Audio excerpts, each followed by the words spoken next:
Baby Don't Shoot, a Mario Gangiona romance novella. Written by Sally Strait, narrated by Gray Trainer. Copyright 2025. To support this podcast, give it 5 stars and leave a review wherever you listen to podcasts. Listener discretion is advised. Chapter 8. But first, Mario said, disappearing behind Ted's back, and that young, powerful hand slipped from Ted's rigid dick, still cloaked in khaki, and suddenly, the older man felt like Cinderella's slipper, a forgotten, perfect thing, delicate, waiting to be useful once more. As sweaty and as tired as Ted was from gallivanting, a full day of sun and booze, his heart beating in time, to the most pulsating, unrelenting kind of disco, he realized that this interaction with Mario gave him a sense of purpose, a moment of living.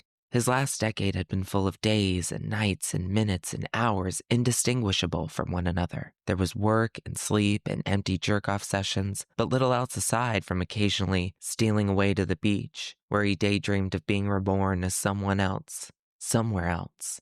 But this journey with Mario, beyond even the earlier peep show, was a reason to keep living. Never had Ted let his hair down like this. Never before would he have let himself. Yet there he was, beside a dumpster, with hands that had searched the landscape of Mario's rippled chest, a hard beveled thing, like a glass sculpture that tourists come from all over the world to praise, taking pictures with expensive bulky cameras they don't know how to properly use. Though, a part of Ted understood he had to watch himself, because when Mario walked behind him, slipping from his sight, he expected the young man to return, and that sort of expectation would surely end up biting Ted in the ass, because he wasn't the one in control. None of this had been his idea. Ted adjusted his shoulders, an attempt to stand up straight, make himself more presentable for his momentary paramour. Because now was the time to silence the worry inside, snuff his internal chatter that was simply low self-esteem, disguised as panic's barometer. This young man was nothing to try and possess or shy away from. He was meant to be worshipped in ways of the flesh. And then Mario reappeared. "Here," the young man said, holding Ted's chair before him. Then he slipped off the chair's ripped cover with a smile, a touch of burlesque. "No one wants to come standing up." Ted's straightened posture relaxed into a more crumpled position of admiration. No, Ted thought, no one does indeed want to come standing up. And if he's worried about my old back, well, little does he know it hurts in any position. Holding the chair by its leg, Mario whipped it out from a collapsed state, and then pop, there was Ted's blowjob throne. Or, at least, Ted's smile stretched. That's what he hoped it would be. Mario patted the chair's seat, bouncing a spray of residual sand. "You first," the young man said. While attempting to better digest his luck, Ted also labored to control his movement to avoid an unsexy plop into the chair, and he did a pretty smooth job. However, his groan of effort could not be contained as well, and the sound of which, blurting from his mouth, would have made him feel ancient as well as humiliated, if not for the immediate pounce of Mario onto his lap, cowgirl position, their outstretched legs pointed in opposite directions, a spider-licking configuration. "Now where were we?" Mario asked before placing his lips back on Ted's, this time lingering, juicing the sweetness. Confidence returning, Ted lowered his head onto Mario's chest, licking the sun-kissed surface like he handled any sugared treat, using the whole surface of his tongue, leaving behind trails of saliva to marinate for a later double back to enjoy the deepened flavor. Tracing the muscles, kissing Mario's nipples, tiny, like reddish-brown button candy, Ted felt his brain swell in nirvana. Every chemical responsible for good feelings flooded into his bloodstream by the bucketful. Ted had never tried PCP or ecstasy, not cool enough to be offered and unfamiliar with the right dealer who wouldn't sell him disguised baby formula, promising a night of feverish wonder where every dream's waking and you can take a bite right out of the moon. No, this dance with Mario went beyond the idea of enhancing substances. This was tangible magic. A planet could be born out of a moment like this. A brand new species sprung from this interaction. Because if licking this young man's nipple wasn't ambrosia from the gods, then Ted had little use for Mount Olympus. Wait, Mario said, and Ted looked up at him with saliva all over his mouth, a messy eater but wearing it with pride. Mario continued, "Let me see you. Feel you. And before Ted understood, Mario's hands flew to the first button on Ted's brown gingham shirt. Worry managed to whirl itself around the scene for Ted once again. How could he reveal his physique to someone who probably ate less than 1,500 calories a day? Stripping off even his shirt was a tad too far for Ted, too revealing. But when the older man made his noise of protest and attempted to get in the way of Mario's undressing, the young man playfully slapped Ted's hands away. Nope. It's spring break and the tops are coming off, Mario said, and dipped his head as if to say, you get what I mean. The older man looked around, drumming up the nerve to protest further, but no strong rebuttal came. Plus, Ted realized, the young man had already offered up so much to him. Wasn't it his turn to give? Ted looked left, then right, then sighed, before nodding in acceptance. Mario cheered. All right, that's what I want to hear. Arms up.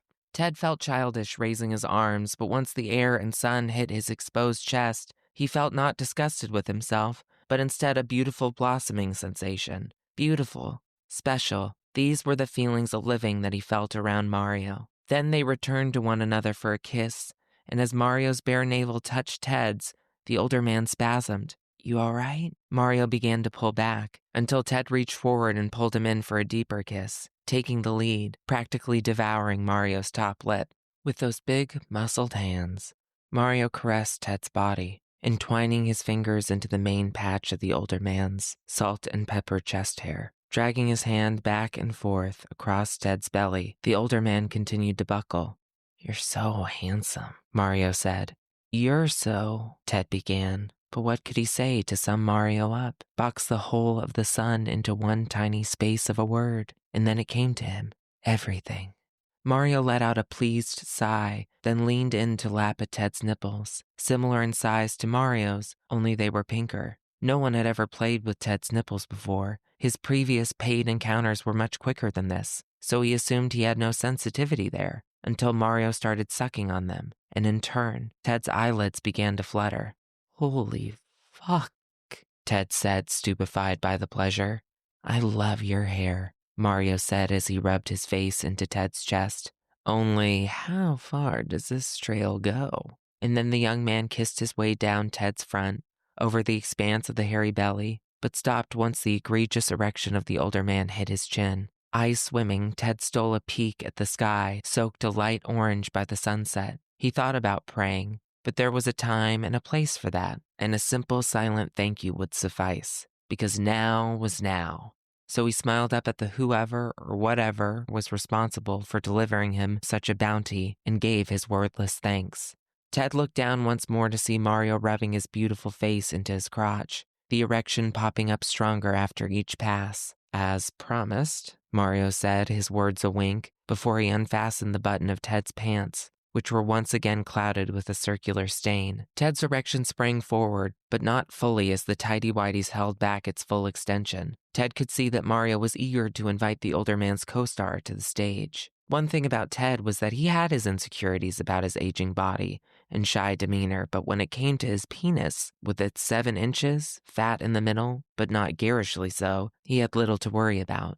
Though normally, at this point in a sexual interaction, he'd be panicked about a premature Challenger-level explosion before they had reached anywhere celestial. But having climaxed back in the bathroom, Ted was still in the throes of a refractory period, and at his age, it would take a lot of goading to get 2 orgasms in one day.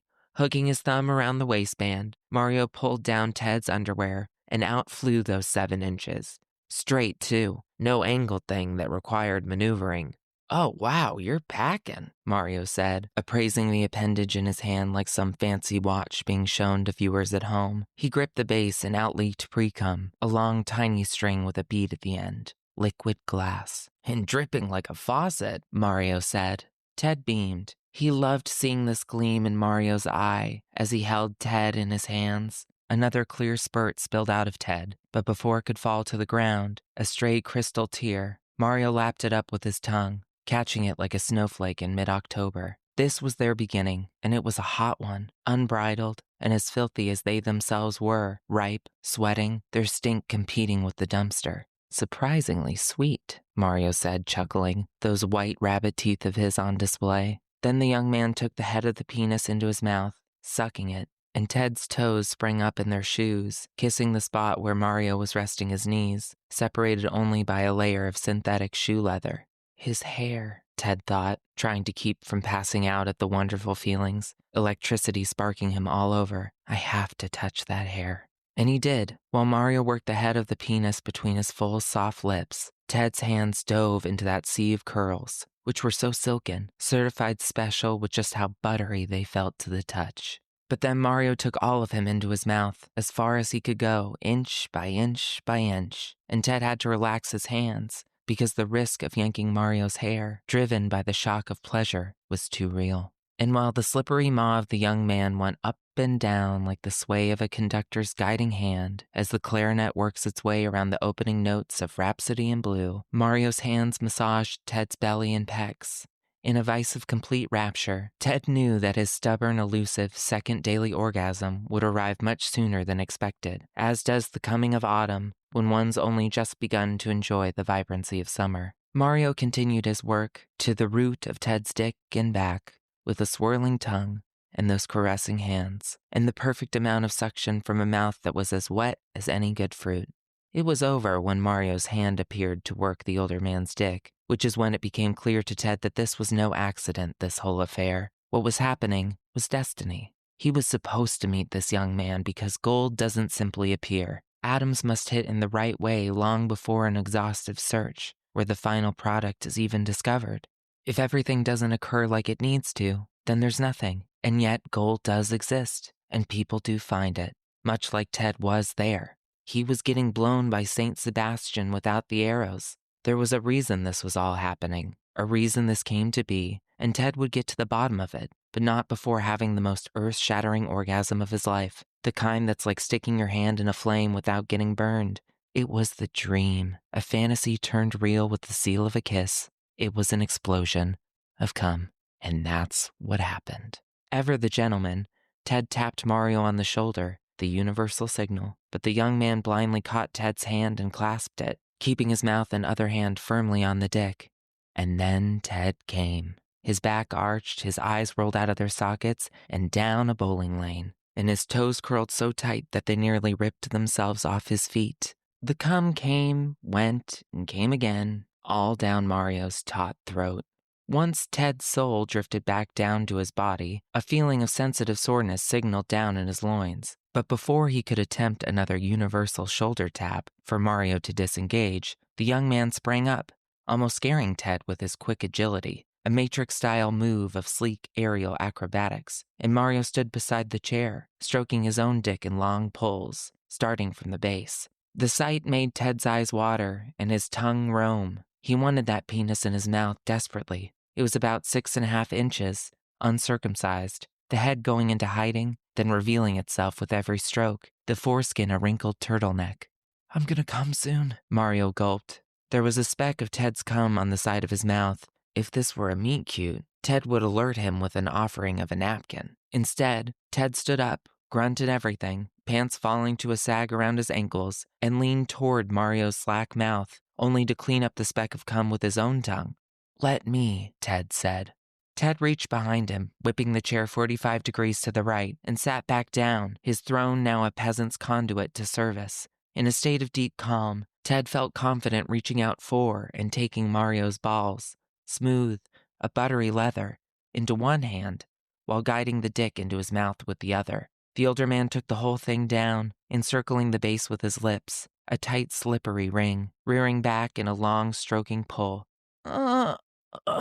Mario's moan was a quivering sigh, a trilling song of thrill and exhilaration. Ted stole a glance up at his young liege while continuing the rowing motions with his upper body, all in service of a cock so lovely. The taste alone, salt from the ocean, salt from the body, had saliva spilling from Ted's mouth, fat drops smacking the cement below to the beat of the puttering generator.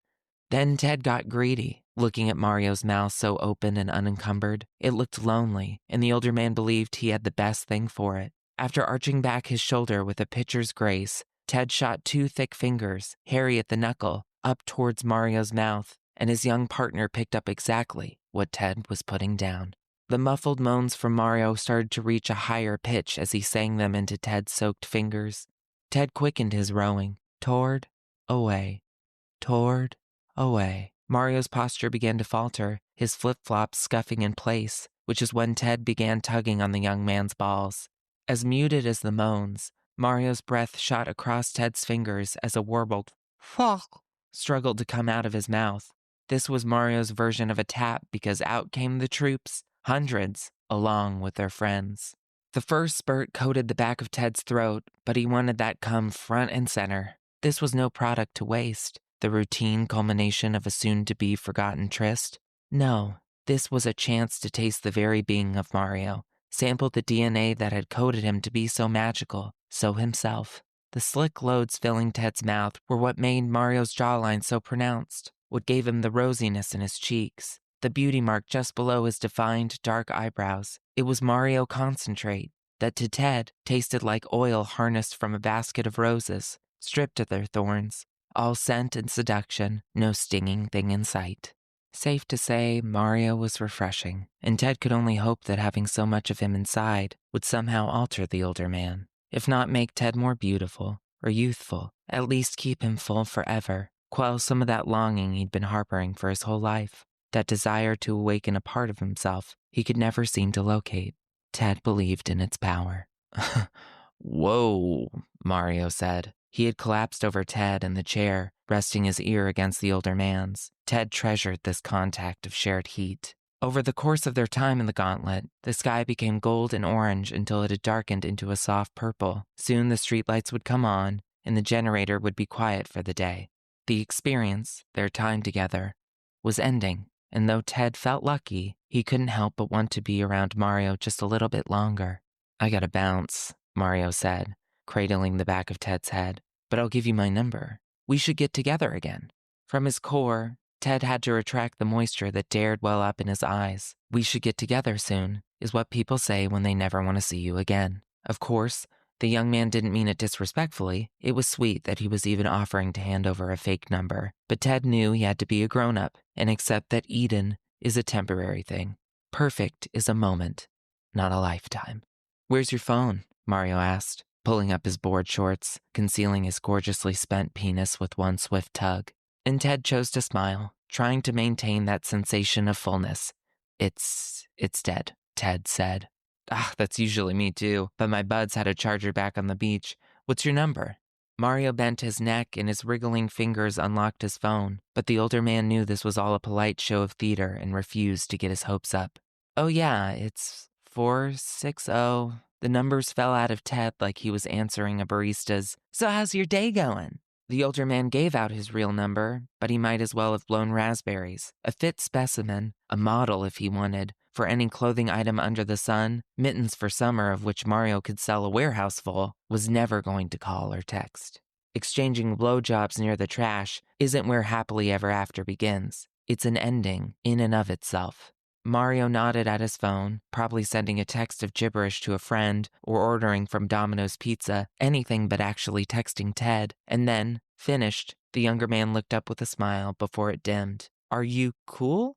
Annoyed with himself, Ted buried the mix of cynicism and yearning that was assuredly blazing in his eyes. He played it off with splayed hands and a shake of the head. Totally. Just never done anything like this before. It surprised Ted that Mario waited a beat, creating a silence, analyzing the moment to see if the older man was being truthful. But Ted maintained his content facade, hiding both his skepticism over the young man's future correspondence and his greed for wanting another time, one more dance. But then Mario's smile widened, showing off those pink gums. Cool. And then he went in for another kiss, deeper than Ted expected for finalizing a blow-off.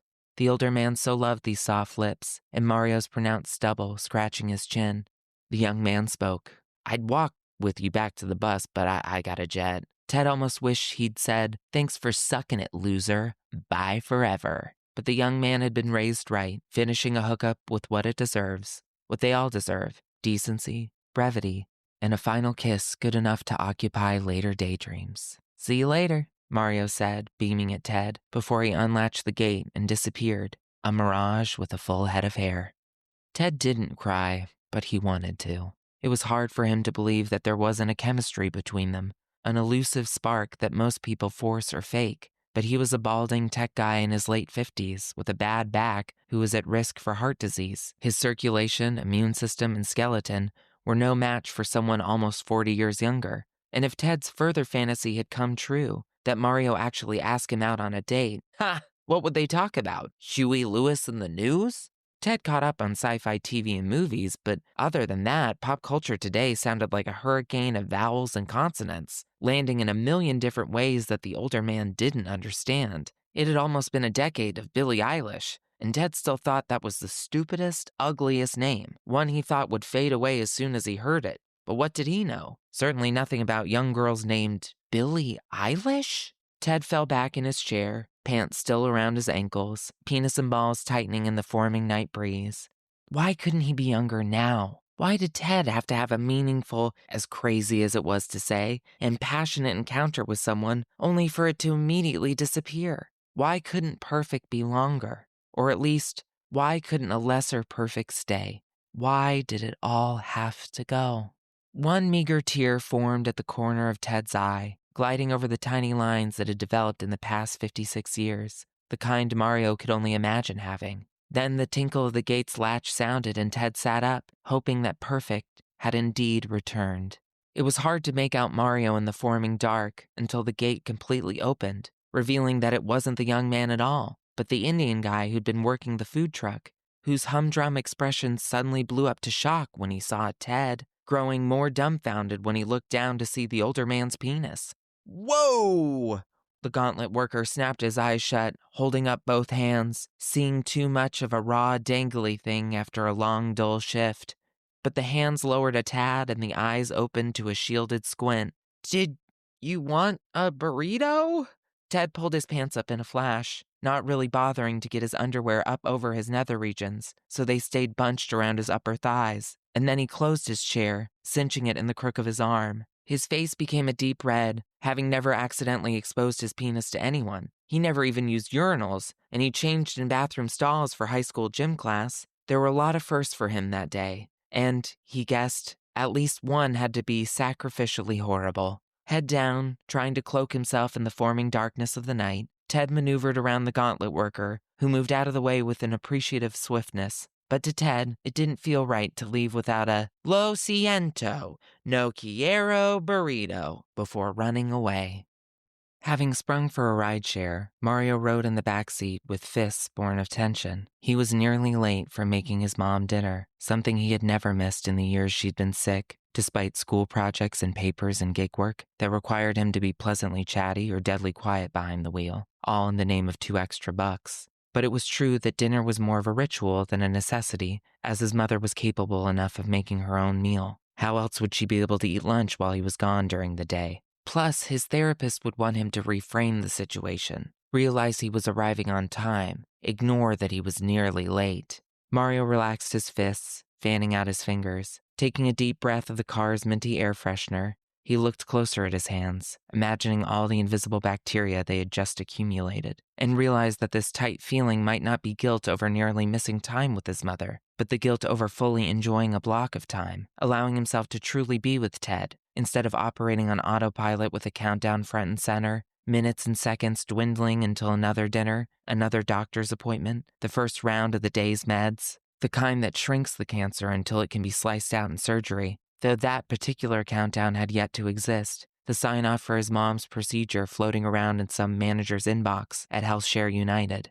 His mind began catastrophizing, self-flagellating, as the driver sped into Mario's neighborhood of squat duplexes, some remodeled with black and white paint, and drought-friendly rocks and succulents being the lawn of choice. Other surrounding homes were stuck in the past, with their bleached pastel exteriors and white metal gating pocked orange with rust. And, so close to home, Mario relaxed his shoulders, settling away from their tight kiss to his curls.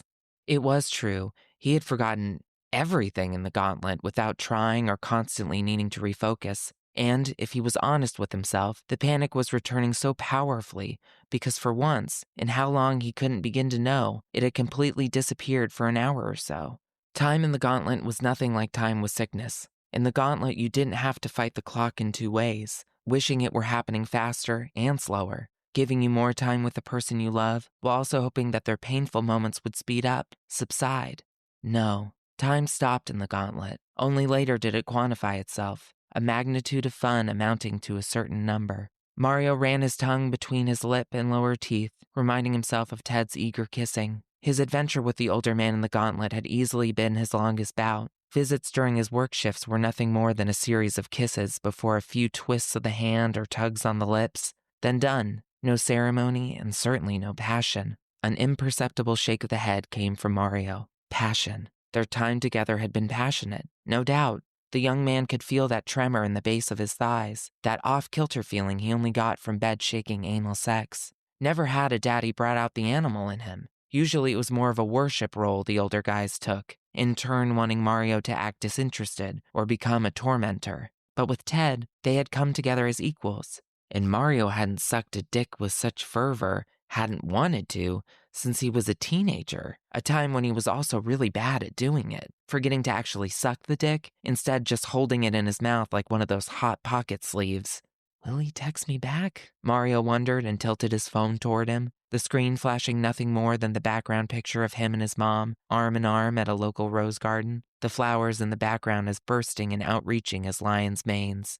All right, the driver said with finality. The car came to a stop and Mario realized time had disappeared, once again because of Ted. He had completely forgotten to text his mom that he was almost home. But it was 6:50 and he was steps away from the driveway, which had white scrapes from contacting the bottom of the shared car. His mom refused to even think about angling the car when leaving or arriving. It's a driveway. It's meant for a car. Why must I adjust? So the car doesn't get His mother would raise her eyes at the signal of a swear, saying, "Not to me, young boy." And Mario would adjust his language. Screw, I was gonna say screw. You're gonna screw the car up. Smiling at the silly squabble in his head, Mario closed the door to the SUV that had picked him up. It was nice returning home with a giddy satisfaction inside, thanks to Ted, and with a laugh, thanks to the decades of his loving mom. The earlier beach hangout with Blake and the gang had been cool too, but that was more thanks to the booze. He glanced at his phone again and still saw nothing. But then Mario remembered Ted's dead cell and felt more secure. But wait, Mario stopped, angled his head, and widened his eyes at himself. He didn't have time to care about things like this. As soon as he crossed that threshold, he'd have to throw thawed chicken cutlets into the oven after laying them in breadcrumbs, then dump freeze-dried spuds into boiling water while nuking a bag of frozen broccoli, and Mario would catch up with his mom during dinner, get intel on her pain levels, then dispel the proper medication, watch some TV with her until the bird clock chirped 9 p.m., the speckled yellow jay. And then he would have to blast through 3 hours of studying and cleaning up lab reports, then take the car out at an angle, and do 3 hours of ride sharing with a thermos full of black tea and a dollar store energy drink as backup. There was an arena concert that night of 90s one-hit wonders, and the Gen Xers would need sedans like his to puke out of, while Mario's radio soothed them with the washed-out guitar of the band live. There was certainly no time for longing looks at the phone, hoping for a response, a validating return of sentiment stated in whatever abbreviations or textual lingo Ted might use. Mario could only worry he was one of those adult men who wielded cutesy words like okies or bestie ironically, despite the humiliating result. A grimace flashed across Mario's face, fishing out the keys that were thankfully still swimming in his board shorts, a thick one for the car and a petite one for the house. But what if Mario received Ted's okies and cherished it like it was John Keats? Oh boy, he just simply didn't have time to be fawning over grown men he met at bus stops just because they found their beach chair. As if it were hot, sparking like his inexplicable but dizzying feelings, Mario buried his phone in his pocket. "Hey," he said after cracking open the front door. "Hey, love," his mother called back. "One sec, Ice-T's just about to catch the rapist. Oh, would you get the mail?" "Totes." Mario blanched at his Oki's adjacent word. "I mean, yes, Ma, I'll get it." He turned to see the sun-bleached blue mailbox, spitting letters and ads from its mouth. Tasks. Mario would calm his lust-driven thoughts and shake out this pin-prickly feeling with tasks. Dinner, homework, driving, a steady, droning combination that would snuff this surprising flame. A bone-white envelope, labeled Important Correspondence, from HealthShare United appeared between a postcard, a weed shop's grand opening, and a catalog for dog apparel, even though they put down Chili the Labradoodle years ago. Then, ripping into this important correspondence, the tingling in Mario's leg went away. covered up by a chill, and the countdown for the day he would no longer be coming home to his mother started up, without any certain end, without any exact dwindling numbers, and yet it was still ticking down.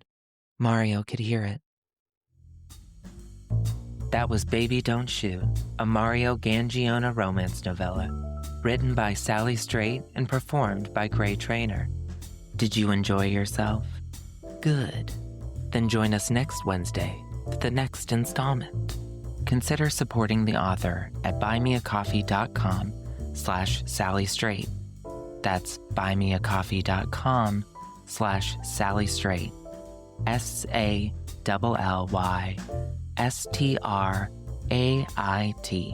Baby Don't Shoot is a work of fiction. Names, characters, businesses, places, events, and incidents are either the products of the author's imagination or used in a fictitious manner.